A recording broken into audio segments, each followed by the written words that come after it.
What's happening with the New Zealand property market? Let's go. We're going to cover three things today: the path of property prices, where they've been, where are they going. We're going to play a little game of hot or not and whip around the regions, and then we're going to talk about the opportunities in today's market. Now, if we look at house price growth between 2017 and 2020, you'd see it was relatively stable, somewhere between 0 and 3% every quarter. But then we had a massive surge after 2020, and today we're seeing that correction where prices are falling firmly. So it was stable for a while, we had a big surge, now we are seeing the correction.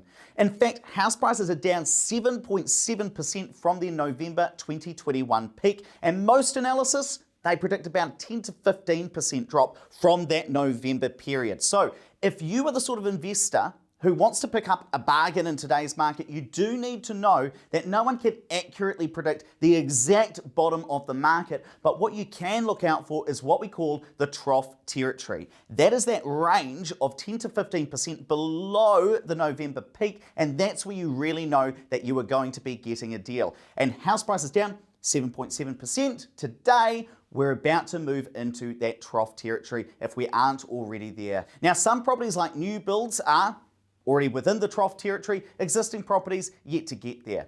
It is important to note as well that not everybody is hurt by falling house prices. It's only flippers and people who perhaps have bought a property 6 months ago to live in but haven't sold their own house yet. Those are the people who are really going to be hurt by falling house prices. But if you are the sort of long-term investor, or you're an owner-occupier who's going to live in the house for 10, 15 years, you're not going to be hurt by this. It's just a little market dip. Then we will see house prices recover at some point in the future.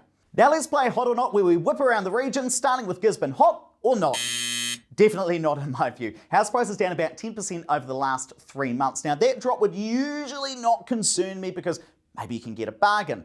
But house prices there still about 13% overvalued by my number crunching. I expect more house price falls to come. Christchurch, still investable in my view. We drop in house prices about 5% over the last 3 months, but that is less compared to other regions. And that is for the simple fact that Christchurch is still 18% undervalued. Auckland, still investable in my view. Wellington, definitely not. House prices there about 3 to 15% overvalued. That market is cooked. So if you're investing for capital growth, Wellington's not going to be your friend for the next couple of years, but if you're investing for yield, there could be still some opportunities there. Dunedin, and New Plymouth, still investable in my view. House prices there the same as 6 months ago. Market's still about 4% undervalued. So Taranaki in general is likely to be more sheltered from house price falls compared to other regions. Now that you know what we think about all of the regions, let's look at the opportunities in today's market. Now, if I was to take you back 5 years ago, there were three main strategies that investors were using.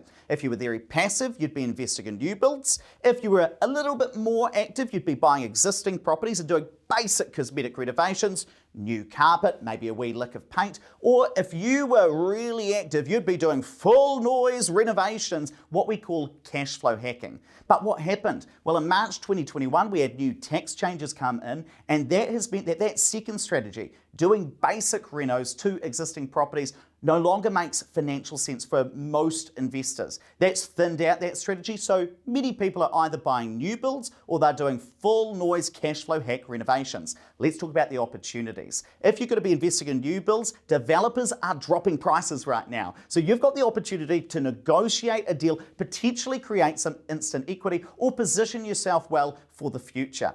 But if you're going to go down the cash flow hacking route, you've got different opportunities. Your opportunity is either to intensify the site to increase cash flow. That means adding additional rooms, maybe putting on a minor dwelling, maybe a cabin, or to renovate those properties to come underneath the interest deductibility rules, so your property is now classified as a new build. And if you're going to be doing that, both for new build investors and cash flow hackers, Auckland and Christchurch are going to be your two main targets. But if you're a cash flow hacker and don't quite have the budget for that, I'd also be looking at Whangarei, Hamilton, and New Plymouth. But what I want to know is, where do you think the New Zealand property market is going? Let me know down in the comment section below, and while you're down there, hit the subscribe button, smash the like button, and also toggle that little bell so you get notified about all our future videos.